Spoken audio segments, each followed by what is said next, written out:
Anthracyclines in early breast cancer, the ABC Trials.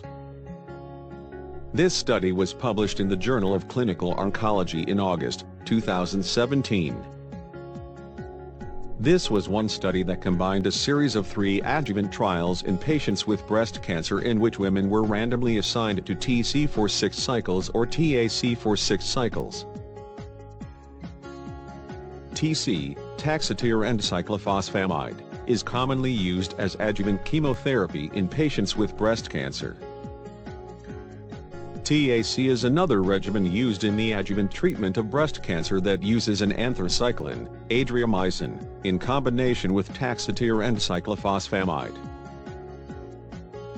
A total of 2,125 patients were randomly assigned to receive TC, and 2,117 patients were randomly assigned to receive TAC.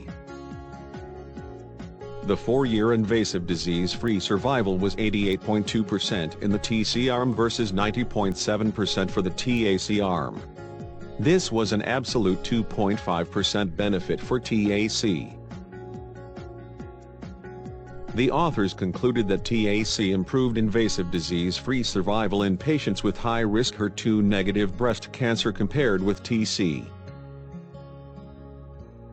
Thank you for watching.